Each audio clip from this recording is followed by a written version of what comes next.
SMT Nation, we are back. Nation, in today's video, what I want to do is kind of respond to a video that was just recently dropped from Tech Life. You guys know Tyrone over there. Does a really nice job of covering the industry, as do we, kind of cover the same things. And I want to respond to his video. This is not a call out. This is just a response.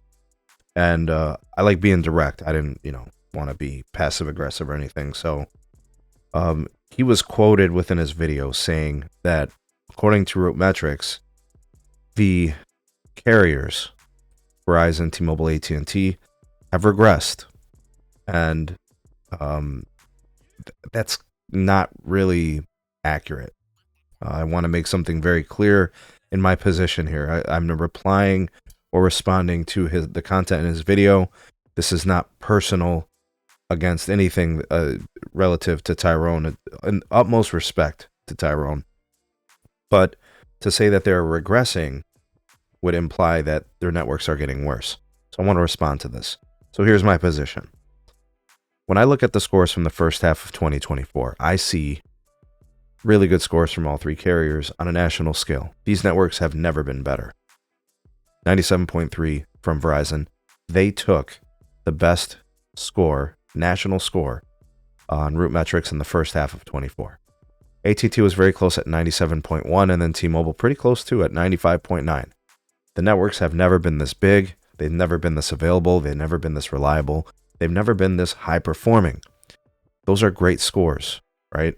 You look at network reliability, everybody's doing really well, right? There's nuance. Some carriers have some strengths and seem to be doing better in respect to certain metrics.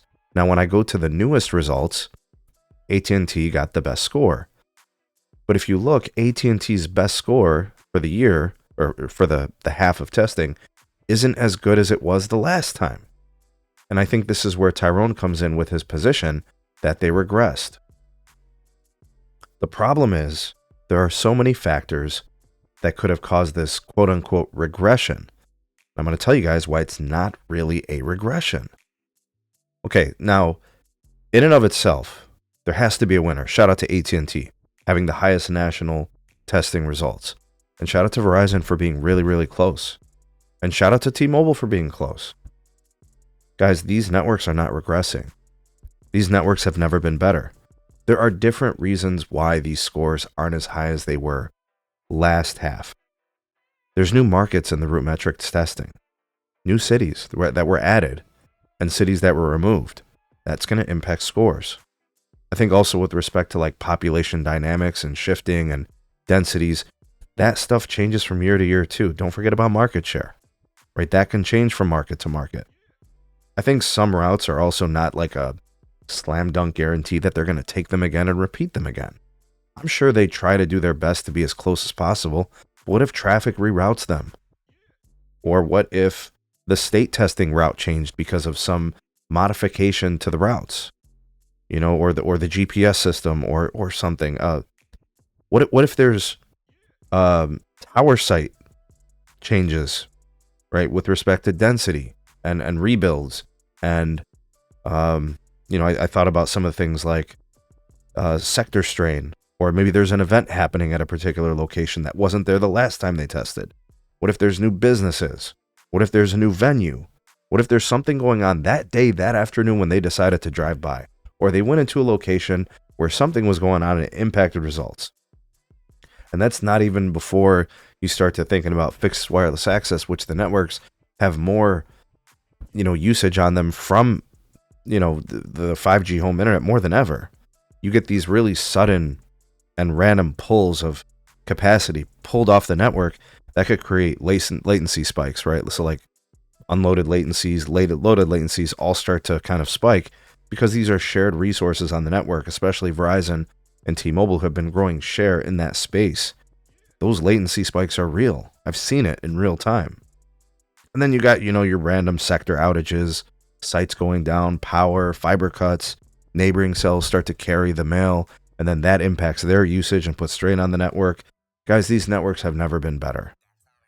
You got all these upgrades happening. The networks are bigger, more available, they're faster, there's more capacity, there's all types of things that make the network better. There hasn't been a regression. That's impossible. Carriers are spending tens of billions of dollars on their networks annually in CapEx. To imply that there is a regression implies that they're engineering backwards and they're building backwards. And that's just not the case. The truth is that the methodology that Root uses is a standard, and I think it is the preferred way to truly test the network. But there are things that Root cannot control, and there are things that T-Mobile, Verizon, AT&T cannot control. And then slight variations in the routes and state testing, I mean, it's inevitable. There's no version of this that's actually a regression. You might say, okay, well, their scores went down. But is that really an indication that the networks are worse? Here's how I look at it. I see AT&T has the highest score of the three on the national testing. That's meaningful to me. I say AT&T is the winner. But AT&T has a score of 97.0. Previously, it was 97.1. AT&T is not a worse network today than it was before. They literally crossed 250 million pops of 5G plus coverage with C-band and DoD. Their network's not worse. They've added hundreds, if not thousands, of cell sites over the last couple of years. How could it have regressed? The same thing with Verizon. They were at 97.3. Now they're at 96.8. Could we really imply that Verizon's network got worse? No way. Impossible. And T-Mobile. I mean, can you talk about any other network with more upside than T-Mobile? Scoring a 94.7, last half they had 95.9. Their network's the biggest and best it's ever been. There's no regression. The number is arbitrary. What I'm saying is somebody has to win these. Look at them comparatively. View them as contemporaries. This one against this one against this one. Who had the best score? Who was second? Who was third? There's value in that.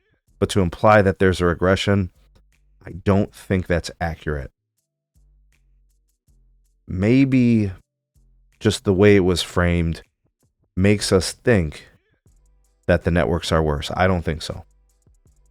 Do you guys think it's possible for a network to get worse in 6 months? I mean, we're talking about companies that are dumping tens of billions of dollars into their networks, adding higher capacity fiber circuits, hanging more radios and antennas, making their networks more reliable, more resilient, and denser all the time. I can't see versions of any of these three networks that could have gotten worse. That's my response to Tyrone's video. It is not a shot at Tyrone. It's no disrespect intended. I know what people like to do. They try to make people fight and bicker. That wasn't my intention with this. There's no shade thrown and there's no disrespect lost.